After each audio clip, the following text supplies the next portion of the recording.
queridas irmãs, chegamos ao momento da pregação da palavra. A palavra de Deus. A palavra de Deus, 3 agora. Vou falar para vocês 3 temas. Vou pregar para vocês 3 temas.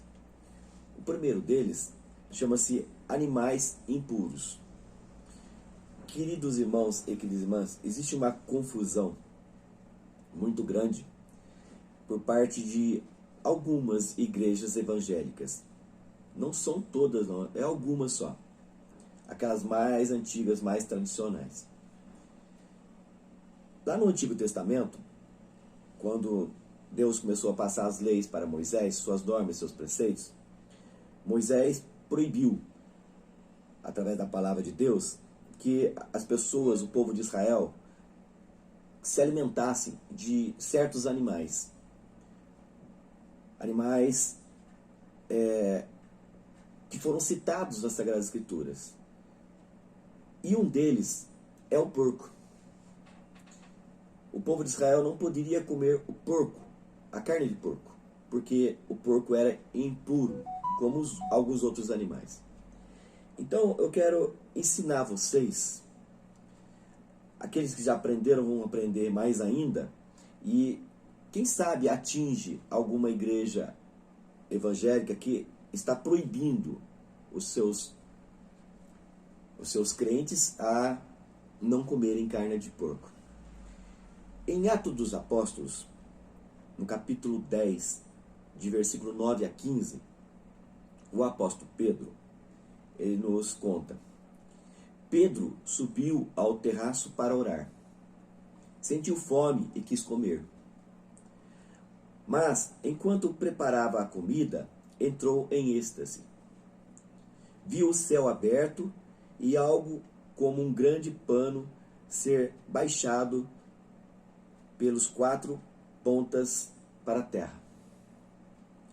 Dentro do pano havia toda a espécie de quadrúpedes e répteis da terra e de aves do céu. E uma voz lhe disse: Levanta-te, Pedro, mata e come. Mas Pedro respondeu: De modo algum, Senhor. Nunca comi coisa profana ou impura. A voz lhe falou pela segunda vez: Não chames de impuro o que Deus tornou puro. Amém. Queridos irmãos, apóstolo Pedro, vindo do povo de Israel, ao acompanhar as Sagradas Escrituras, ele sabia que alguns répteis, algumas aves e alguns animais quadrúpedes, como o porco, não poderia ser comido, porque era impuro. Mas um anjo do céu abriu um enorme lençol na presença do apóstolo Pedro, e dentro do pano havia toda a espécie de quadrúpedes e répteis da terra e de aves do céu. E o anjo do céu, uma voz, lhe disse: Levanta-te, Pedro, mata e come. Pedro, você não está com fome? Escolhe o que você quer matar, você mata e você prepara e come. Mas Pedro respondeu: De modo algum, Senhor, de modo algum. Nunca comi coisa profana ou impura. Eu sigo as Sagradas Escrituras. Eu nunca comi coisa profana ou impura. E a voz, o anjo, a voz lhe falou pela segunda vez: Não chames de impuro o que Deus tornou puro. Não chames de impuro o que Deus tornou puro. Vocês entenderam, queridos irmãos?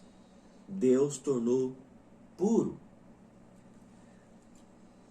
No livro de Gênesis, no capítulo 1, de versículo 29 a 31, Deus nos escreve assim: Deus disse: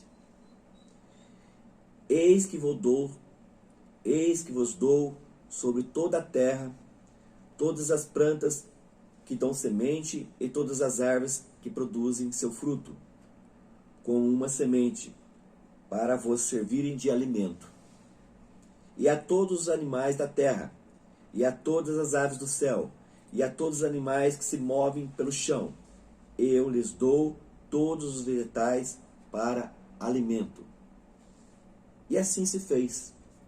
E Deus viu tudo quanto havia feito, e era muito bom.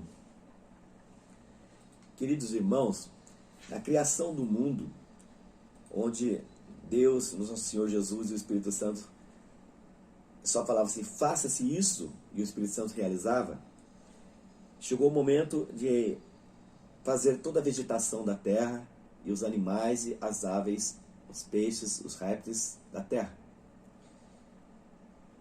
E Deus deu tudo para nós. Eis que vos dou sobre toda a terra todas as plantas que dão semente, e todas as árvores que produzem seu fruto, como uma semente, para vos servirem de alimento.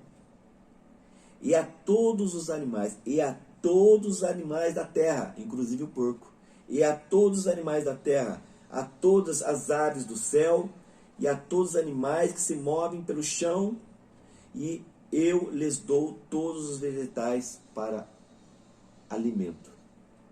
E assim se fez. Deus criou tudo para nós, para a gente poder dominá-los e, quando houver necessidade, nos alimentarmos. E Deus viu tudo quanto havia feito, e era muito bom. Era muito bom o que Deus fez. Queridos irmãos, na primeira carta ao Timóteo, no capítulo 4, versículo 4, o apóstolo Paulo, ele fala assim para a gente: pois toda a criatura de Deus é boa e não se deve rejeitar. Amém. Queridos irmãos, eu quero dizer para vocês, inclusive para essas igrejas que proíbem certos alimentos, que tudo que Deus fez é bom. Se lá no Antigo Testamento teve um momento que Deus proibiu, no Novo Testamento, em Atos dos Apóstolos, o anjo disse para ele: não chames de impuro o que Deus tornou puro. Se lá foi proibido, agora não é mais proibido.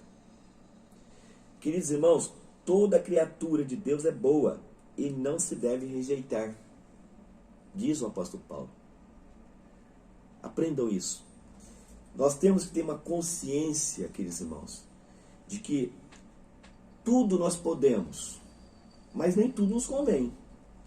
Agora, uma carne de porco, por exemplo, o porco, queridos irmãos, é um alimento saudável, limpo, né?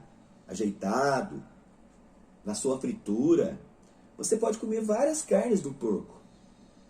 Agora, nós sabemos que o porco tem muita gordura. E esta é a preocupação lá de Moisés no Antigo Testamento. Sendo o porco um animal que tem muita gordura, ele pode no futuro, com excesso de gordura, de excesso de comer a carne de porco, nós sermos prejudicados nas nossas veias através da gordura do porco, causando futuramente um problema de ataque cardíaco. Mas, queridos irmãos, se não é exagero, se é uma coisa uma vez por semana, a cada 15 dias, uma vez por mês, aonde está o pecado? Não existe pecado, porque tudo que Deus fez é bom. E tudo que Deus fez é puro. E Ele fez para nós. Então, essas igrejas que ainda ensinam desta maneira, elas têm que entender que Deus está acima de qualquer palavra. Ele fez para nós e nos deu. Então, o pecado não está no alimento, está na cabeça das pessoas. Na cabeça das pessoas que endurece o coração. Aí está o pecado. O pecado não está no animal, o pecado não está no porco. está na cabeça das pessoas. Amém? Queridos irmãos, vamos agora ouvir um outro tema de pregação. O poder da cruz. O poder da cruz. Mesmo caso que os porcos. Tem igreja evangélica muito tradicional que diz que a cruz é maldita. Que quem tem uma cruz em casa se torna maldito porque uma cruz é maldita. Porque todo homem que foi pregado no madeiro é maldito. Pegando lá do Antigo Testamento. Queridos irmãos e queridas irmãs, prestem atenção na palavra. Primeira carta aos Coríntios, capítulo 1, versículo 18 a 25. É um resumo. O apóstolo Paulo nos escreveu essa primeira carta aos Coríntios. Ele diz assim: a pregação da cruz é loucura para os que se perdem, mas para nós, os que são salvos, para nós, ela é força de Deus. Pois está escrito: destruirei a sabedoria dos sábios e confundirei a inteligência dos inteligentes. De fato, pela sabedoria de Deus, o mundo não foi capaz de reconhecer a Deus por meio da sabedoria. Mas, pela loucura da pregação, Deus quis salvar os que creem. De fato, irmãos, reparai em vós mesmos, os chamados. Não há entre vós muitos sábios de sabedoria humana, nem muitos poderosos, nem muitos de família nobre. Mas o que para o mundo é loucura, Deus o escolheu para envergonhar o que é forte. Amém.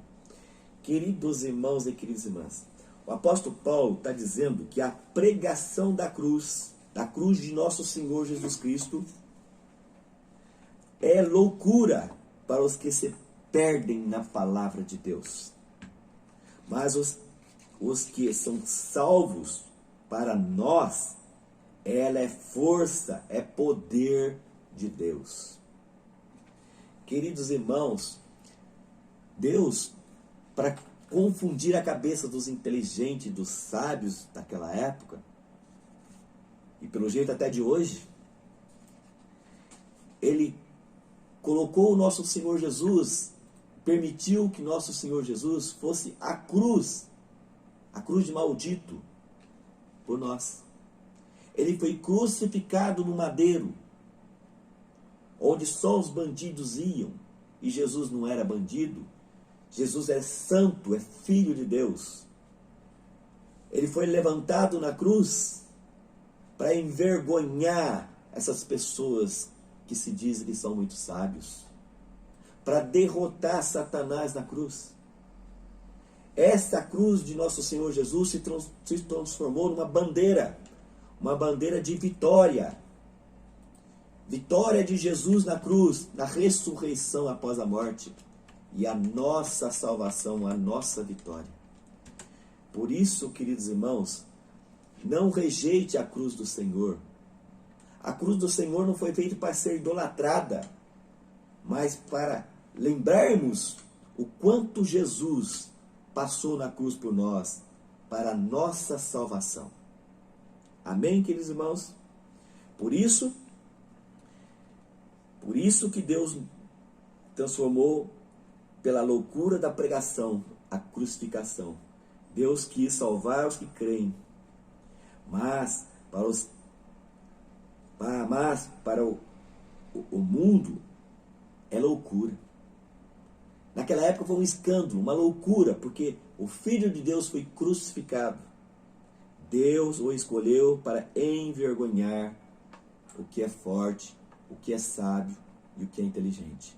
Por isso Deus escolhe os pequeninos, os simples, os humildes, aqueles que não são nada, para ensinar para vocês, que se acham que sabem alguma coisa. A cruz é o poder de Deus, é a nossa bandeira de vitória. Amém. Aleluia. Queridos irmãos, vamos agora ao terceiro e último tema. Evocação de espíritos. Evocação de espíritos.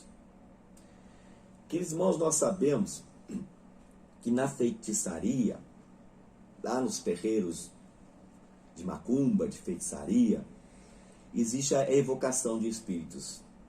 Os espíritos descem naqueles pais e mães de santo. E ali eles se manifestam. Muito bem. Nós sabemos que nos terreiros de feitiçaria só se faz o mal. Porque ali tudo é do mal. Tudo invoca espíritos malignos. Espíritos maus. Mas também nós temos, agora no mundo cristão, evocação de espíritos. Não se fazem o mal. São de mesas brancas de luz. Estamos falando dos espíritas. Os espíritas permitem que espíritos se comuniquem com eles e eles possam transmitir para as outras pessoas. Será que é correto isso? Será que é correto permitir que espíritos possam usar o teu corpo para transmitir uma mensagem? Ou não seria correto somente o Espírito Santo nos conduzir? E não outro qualquer espírito, mesmo seja de luz. Vamos ver o que diz a palavra de Deus. Levítico, livro dos sacerdotes levitas. Levítico, capítulo 19, versículo 31. Deus nos diz assim: não recorrais aos que invocam os espíritos, nem consulteis os adivinhos, para não vos tornardes impuros. Eu sou o Senhor vosso Deus. Queridos irmãos, prestem atenção que Deus proibiu. Não recorrais aos que invocam os espíritos, nem consulteis os adivinhos, os cartomantes, os ciganos, horóscopos, para não vos tornardes impuros. Eu sou o Senhor vosso Deus. No livro de Deuteronômio, no capítulo 18, de versículo 9 a 12, Moisés nos escreve: não haja em teu meio quem consulte adivinhos, ou observe sonhos, ou agouros, nem quem use a feitiçaria, nem quem recorra à magia. Consulte oráculos, interrogue espíritos, ou invoque os mortos. Pois o Senhor abomina quem se entrega a tais práticas. O Senhor abomina quem se entrega a tais práticas. Por isso Deus proibiu a evocação de espíritos, mesmo que seja espírito de luz. Amém? Aleluia, irmãos.